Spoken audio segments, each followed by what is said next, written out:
Assalamualaikum warahmatullahi wabarakatuh. Kali ini untuk materi perkuliahan MSDM Internasional, kita akan mempelajari staf internasional untuk mendukung pertumbuhan global.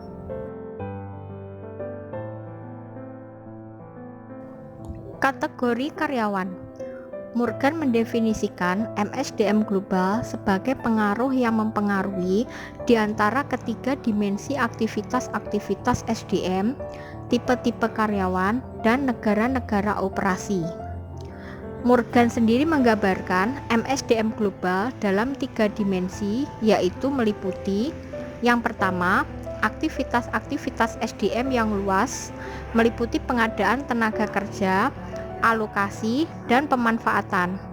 Kedua, kategori negara atau bangsa yang terlibat dalam aktivitas-aktivitas MSDM internasional. Yang pertama, negara tuan rumah, di mana sebuah cabang dapat ditempatkan. Kemudian yang kedua, negara asal, di mana perusahaan itu memiliki kantor pusat. Dan yang ketiga, negara-negara lain yang mungkin menjadi sumber tenaga kerja modal dan input-input lainnya.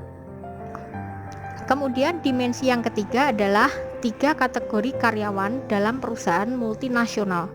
Yang pertama, karyawan negara tuan rumah.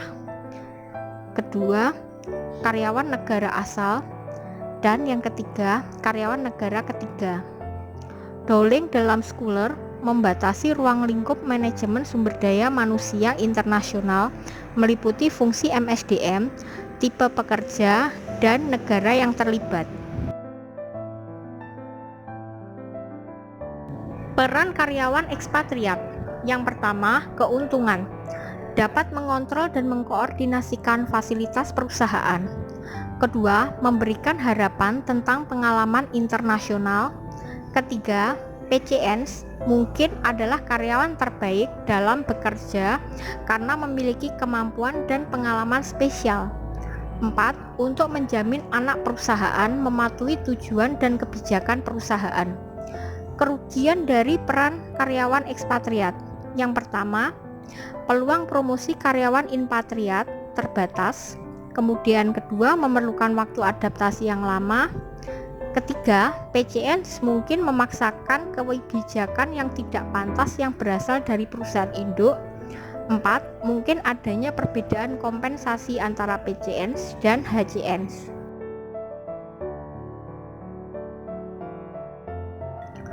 Peran karyawan HCN. Yang pertama, untuk keuntungannya. Bahasa dan gangguan yang lain dieliminasi. Berikutnya, mengurangi biaya gaji dan tidak memerlukan permit kerja. Ketiga, melanjutkan memperbaiki manajemen sejak HCN bekerja lebih lama. 4. Kebijakan pemerintah tentang perekrutan karyawan HCN. 5. Semangat antara karyawan HCN mungkin meningkat melihat karir yang potensial. Berikutnya, kerugian dari karyawan HCN. Yang pertama, kontrol dan koordinasi dari perusahaan induk mungkin terlambat. 2.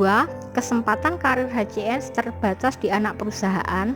3. Mempekerjakan karyawan HCN membatasi kesempatan PCN untuk mendapatkan pengalaman internasional. 4. Mempekerjakan karyawan HCN lebih mendorong federasi nasional daripada unit global.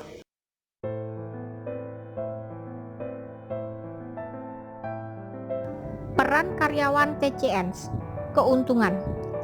Nomor 1, gaji dan permintaan fasilitas mungkin di bawah karyawan PCN. 2. TCN mungkin memberikan informasi lebih baik daripada PCN tentang lingkungan host country. Kerugian. Yang pertama, pengiriman karyawan TCN harus mempertimbangkan kemungkinan permusuhan nasional. Misalkan ada negara-negara tertentu yang bermusuhan. Kedua, pemerintah lokal mungkin tidak menyukai mempekerjakan TCN. 3. TCN mungkin tidak mau kembali ke negara asal mereka setelah penugasan. Pemilihan karyawan. Yang pertama, ethnocentris management. Pemikiran bahwa sikap, gaya manajemen, pengetahuan, kriteria evaluasi, dan para manajer dari negara asal lebih superior dibandingkan apa yang ditawarkan negara setempat. Kedua, geocentris management. Keyakinan bahwa seluruh staf manajemen harus dipindahkan berdasarkan basis global, berdasarkan asumsi manajer terbaik untuk posisi tertentu di mana saja, bisa jadi ada di mana saja dari sekian banyak negara tempat perusahaannya menjalankan kegiatannya. 3. Polycentric management. Keyakinan bahwa hanya para manajer negara setempatlah yang dapat benar-benar memahami budaya dan perilaku dari pasar negara setempat. 4. Regiocentric management.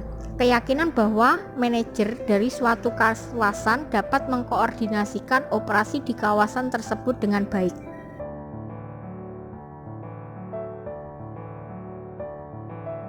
Mengapa ada penugasan internasional?